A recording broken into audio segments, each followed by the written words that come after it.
हरिओम श्रीराम अंबज्ञ नाथ सविद मराठी मुलगी अश्विनी या आपल्या चॅनलमध्ये आपलं मनापासून स्वागत आहे. 2017च्या अश्विन नवरात्रीपासून आपण परमपूज्य सद्गुरू श्री अनिरुद्ध बापूंनी सांगितल्याप्रमाणे अंबज्ञ इष्टिकेचे पूजन करण्यास सुरुवात केली. पुढीलप्रमाणे आपण पूजन करतो. प्रतिष्ठापना. अश्विन नवरात्रीच्या प्रथम दिवशी एक इष्टिका ओल्या पंचाने हलक्या हाताने स्वच्छ करून घ्यावी.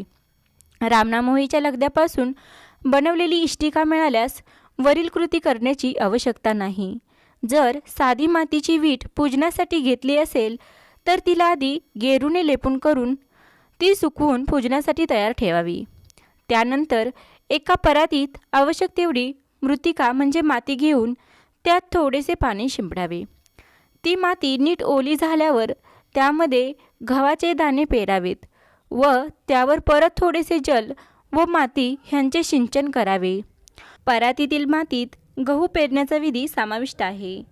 ह्या विधीनुसार पेरण्यात येणारे गहू अंबज्ञ इष्टिकेच्या मुखासमोर न पेरता ते इतर सर्व बाजूने पेरावेत, जेणेकरून नवरात्रीच्या काळात गव्हाच्या दाण्यांना फुटलेल्या तृणाने मोठ्या आईचे मुख झाकले जाणार नाही. त्यानंतर एखाद्या पाटावर किंवा टेबलावर किंवा चौरंगावर एखादे सोवळे किंवा हिरव्या रंगाचा खण चोळीखण अंतरावा. त्या स्थानाखाली व भोवती किमान रांगोळी असणे आवश्यक आहे. त्यानंतर जय जगदंब जय दुर्गे असा गजर करीत ही परात त्या पूजनास्थानावर ठेवावी. म्हणजे जो आपण पाट चौरंग टेबल घेतलेला आहे पूजनासाठी त्यावर ती परात ठेवावी. त्यानंतर ती इष्टिका तिचा सपाट भाग आपल्यासमोर येईल अशा रीतीने त्या गहू मिश्रित मातीत असलेल्या परातीत ठेवावी. त्यानंतर इष्टिकेच्या सपाट भागावर काजळाने किंवा बुक्क्याने अबीर, देवीचे डोळे, नाक व ओठ रेखांकित करावे. त्यानंतर ह्या इष्टिकेवर आपल्या आवडीच्या रंगाची एक चुनरी मस्तकावरील पदराप्रमाणे अर्पण करावी.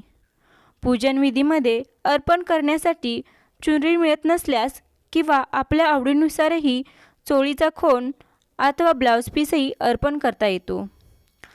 यानंतर एक तुळशीपत्र व एक बेलपत्र त्या इष्टिकेच्या दोन्ही बाजूस मातीत रोवावे. आता ही अंबज्ञ इष्टिका अर्थात मातृपाषाण अर्थात आदिमाता दुर्गेचे पूजन प्रतीक तयार झाले आहे. ज्याची इच्छा असेल त्यांनी आपल्या कुलदेवतेची तसबीर, टाक किंवा मूर्ती ह्या पवित्र परातीच्या मागे किंवा पुढे सोयीनुसार ठेवावी. मोठी तसबीर असल्यास ती शक्यतो मागे लावावी आणि टाक किंवा छोटी मूर्ती परातीसमोर एका छोट्या ताम्हणात कुमकुम मिश्रित अक्षदांवर ठेवावी. त्यानंतर आपल्या सोयी व इच्छेनुसार दाम्पत्याने किंवा एकट्या व्यक्तीने श्रद्धावान पेहरावात समोर बसावे किंवा उभे राहावे. नंतर त्या आदिमाता स्वरूप अंबज्ञ इष्टिकेस ओम नमः चंडिकाय असे म्हणत हळद व कुंकू लावावे. नंतर हात जोडून ओम गणगणपते नमः हा जप 5 वेळा करावा. त्यानंतर नवदुर्गांची नाममंत्रमाला एकदा किंवा 3दा किंवा 5दा किंवा 9 वेळा म्हणत त्या आदिमातेस कुंकुमाक्षदा, हरिद्रा म्हणजे हळदक्षदा, बिल्वपत्र, तुळशीपत्र व फुले अर्पण करावीत. नवदुर्गा नाममंत्रमाला म्हटल्याने पूजनात अजाणतेपणी काही चुका घडल्यास त्याचे निराकरण होते. नवदुर्गा नाममंत्रमाला. ओम श्री शैलपुत्रे नमः. ओम श्री ब्रह्मचारिणे नमः. ओम श्री चंद्रघंटाय नमः. ओम श्री कुष्मांडाय नमः. ओम श्री स्कंदमात्रे नमः. ओम श्री कात्यायने नमः. ओम श्री कालरात्रे नमः. ओम श्री महागौरे नमः. ओम श्री सिद्धिदात्रे नमः. आदिमातेस वेणी किंवा गजरा दररोज अर्पण करण्यास हरकत नाही. त्यानंतर झेंडूच्या फुलांची एक माळ त्या परातीभोवती म्हणजेच अंबज्ञ इष्टिकेच्या मांडणीभोवती अर्पण करावी. दुसऱ्या दिवसापासून सायंकाळच्या नित्यपूजनामध्ये नवीन माळ अर्पण करतेवेळी आदल्या दिवशीची माळ किंवा माळा पूजन मांडणीत तशाच ठेवाव्यात किंवा न ठेवाव्यात हे श्रद्धावान स्वतःच्या आवडीनुसार व सोयीनुसार ठरवू शकतात. त्यानंतर पूर्णावरणाचा नैवेद्य अर्पण करावा.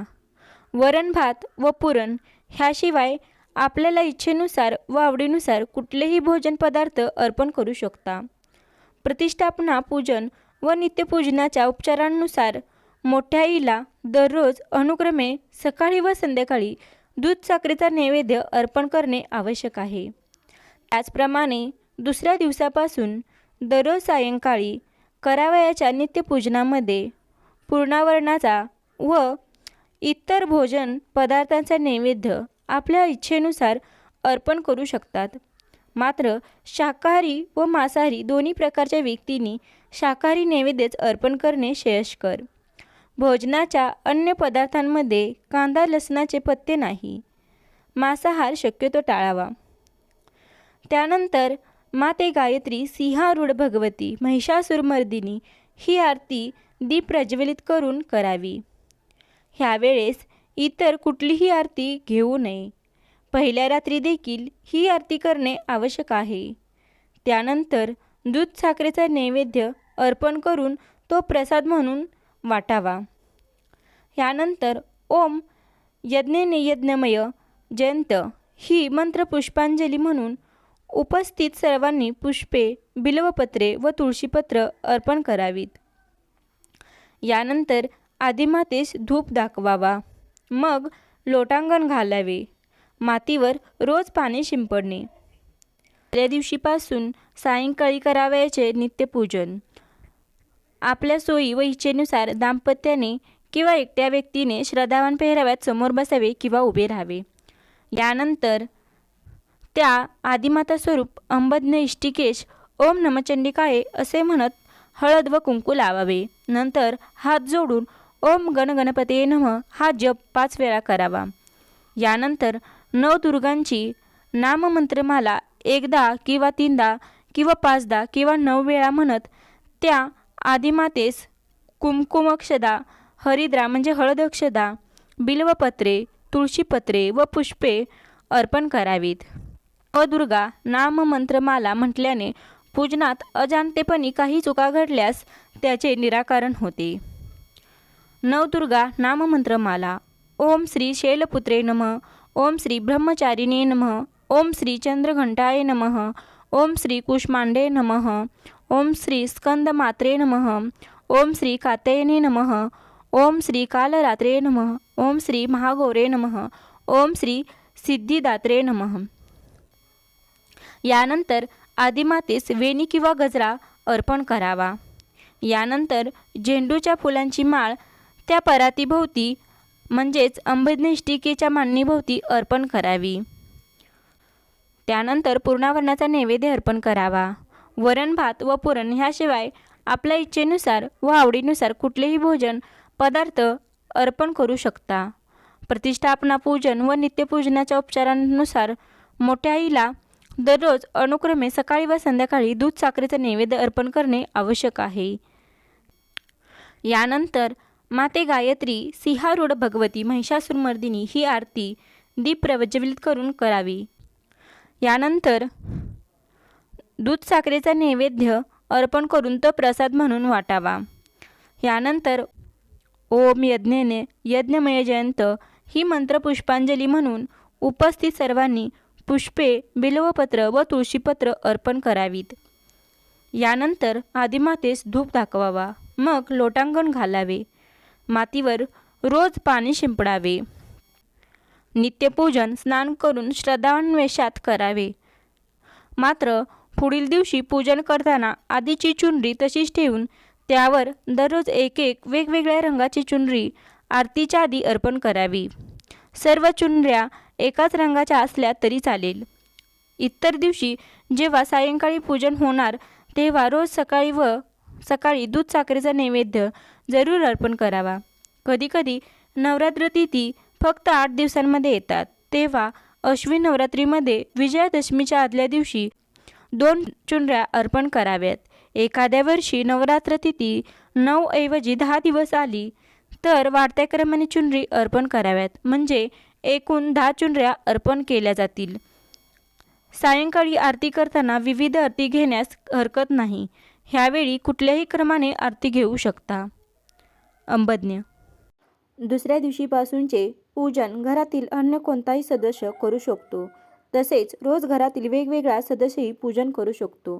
14 वर्षावरील कोणीही हे पूजन करू शकतो. तसेच घरामध्ये सोयर सुतक असतानाही हे पूजन करू शकतो. मासिक पाळीच्या काळात स्त्रिया दर्शन घेऊ शकतात व नमस्कार करू शकतात. नवरात्रीच्या काळात स्वतःच्या राहत्या घराशिवाय अन्य स्थळी निवास असल्यास त्या ठिकाणीही श्रद्धावान हे पूजन करू शकतात. नवरात्रीच्या काळात घरातील किंवा नात्यातील व्यक्ती स्वर्गवासी झाल्यास नवरात्री पूजन सुरू ठेवायचे अथवा नाही याबाबत श्रद्धावानांना स्वातंत्र्य आहे. परंतु मध्येच पुनर्मिलाप करायचा असल्यास आधी माता शुभंकरस्तवनम 11 वेळा म्हणून मग अक्षता वाहून नंतर पुनर्मिलाप करावा. एखाद्याने आपल्या घरात एका वर्षी हे नवरात्री पूजन नव्याने सुरू केले तर दरवर्षी हे पूजन करणे बंधनकारक नाही.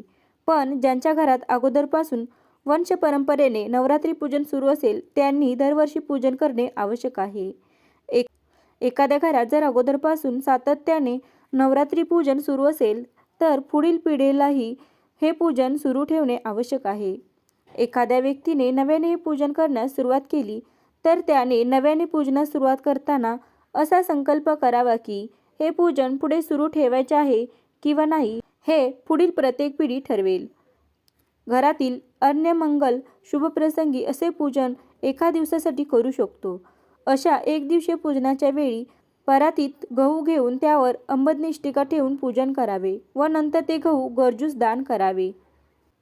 काही श्रद्धावान यापूर्वी वेगवेगळ्या पद्धतीने पूजन करीत आले आहेत. परंतु तरीही सद्गुरूच्या शब्दाप्रमाणे पूजन करावे की इतर पद्धतीने पूजन करावे हा निर्णय श्रद्धावान वैयक्तिकरित्या घेऊ शकतात. हरिओम श्रीराम. अंबज्ञ.